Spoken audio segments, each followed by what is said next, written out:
बड़ी और महत्वपूर्ण खबर आपको बता देते हैं जो बीजापुर से मिल रही है, जहां नक्सलियों और जवानों के बीच मुठभेड़ जारी है।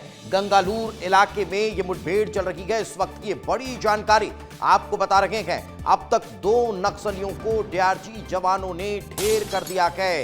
ये बड़ा अपडेट इस वक्त इस एक्शन को लेकर नजर आ रहा है। नक्सलवाद के खात्मे को लेकर लगातार जहां चारों तरफ से अब हमारे जवान नक्सलियों को घेर रहे हैं, यही कारण है कि रोज की तरह ये एक और बड़ी जानकारी इस वक्त मिल रही है। एक बड़ी मुठभेड़ इस वक्त जारी है।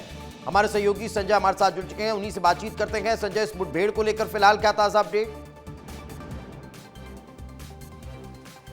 देखिए, सबसे बड़ी अपडेट ये है दीपेश कि अभी भी इस इलाके में मुठभेड़ जारी है। पुलिस ने साफ किया है कि 2 नक्सलियों के शव बरामद किए गए हैं। उनके पास से एक 303 राइफल और अन्य हथियार बरामद किए गए हैं, लेकिन अभी भी दोनों ओर से रुक रुक कर फायरिंग जारी है, क्योंकि अभी भी जवान जंगलों के अंदर। ऐसे में पुलिस ने साफ तौर पर कहा है कि फिलहाल इस मुठभेड़ से संबंधित और जानकारी नहीं दे सकते, लेकिन उन्होंने ये भी बताया है कि इस मुठभेड़ में और भी नक्सली मारे जा सकते हैं। इस इलाके के बारे में बता दूं दीपेश, ये बीजापुर जिले का गंगालूर इलाका है। इस इलाके में नक्सलियों की पश्चिम बस्तर डिविजनल कमेटी सक्रिय है। इसी डिविजनल कमेटी को नक्सलियों का ट्रेनिंग सेंटर या यूनिवर्सिटी भी कहा जाता था, क्योंकि देश में सबसे अधिक नक्सलियों की ट्रेनिंग जो है वो इस इलाके में हुई है। यही वजह है कि फोर्स द्वारा लगातार इस इलाके में बड़े ऑपरेशन चलाए जा रहे हैं। और हमने देखा है दीपेश कि बीते 19 महीनों में इस इलाके में फोर्स को कई बड़ी सफलता मिली है। हमने एंड्री इनकाउंटर में देखा था कि वहां 19 नक्सली मारे गए थे।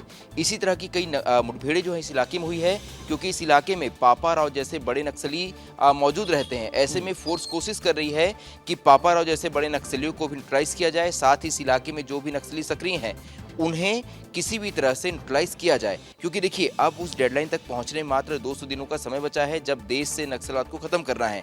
ऐसे में सबसे बड़ी चुनौती जो है वो बीजापुर जिले में ही फोर्स को सामने आ रही है। हमने देखा है कि बीते दिनों सबसे बड़े इनकाउंटर्स बीजापुर जिले में ही हुए हैं। सबसे अधिक नक्सलियों का सरेंडर और गिरफ्तारी भी जो है वो बीजापुर जिले में हुई है।